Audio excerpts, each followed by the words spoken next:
আরেক দাদা বলছেন 29 তারিখ মধ্যম গ্রামে গীতা পাঠ হবে 10,000 কণ্ঠে, আপনার আশা চাই, ফাঁক পেলেই আসবো। আর এদের ফটোগুলো তুলে রাখুন, আমার লাগবে মে মাসে।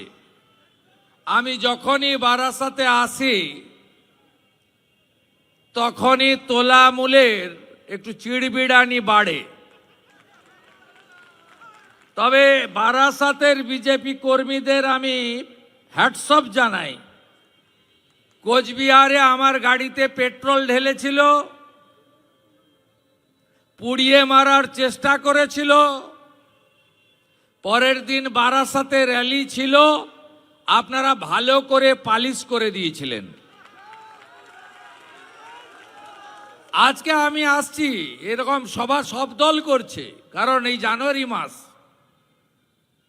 ফেব্রুয়ারির 2 তারিখ থেকে বড় পরীক্ষা, মাধ্যমিক উচ্চ মাধ্যমিক। মাইক বন্ধ হয়ে যাবে, বন্ধ থাকাও উচিত, আমাদের ছাত্রছাত্রীদের ভবিষ্যৎ আগে।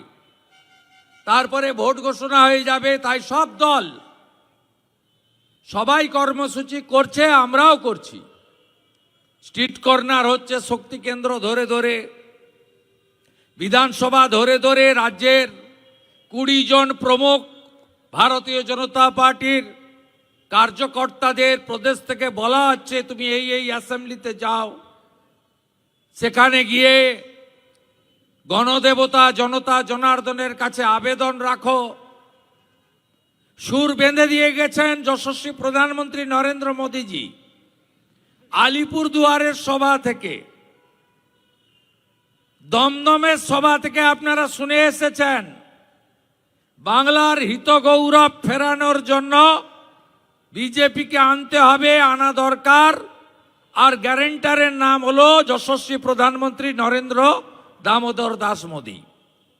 আজকে আমি এখানে আসছিলাম, আমাকে কে বলছিল কি চম্পা না হম্পা, আপনার এই কলেজের কে নেতা,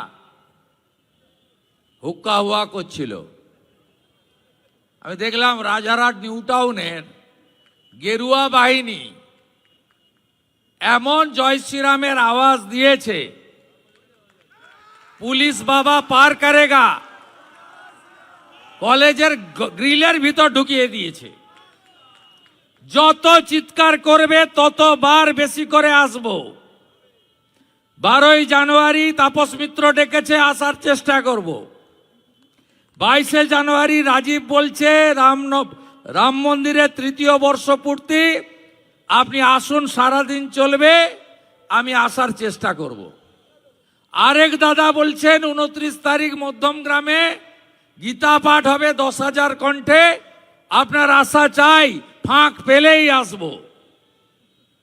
আর এদের ফটোগুলো তুলে রাখুন, আমার লাগবে মে মাসে, লাগবে। যোগীজির দেখানো পথে শুকনা লঙ্কার ধোঁয়া এদের নাকে ঢোকাতে হবে। আমাদের ভিডিও ভালো লাগলে লাইক এবং শেয়ার করুন। কমেন্ট সেকশনে গিয়ে জানান আপনাদের মতামত। আরও ভিডিও পেতে আমাদের চ্যানেল সাবস্ক্রাইব করুন এবং প্রতি মুহূর্তে খবরের আপডেট পেতে প্রেস করুন বেল আইকন।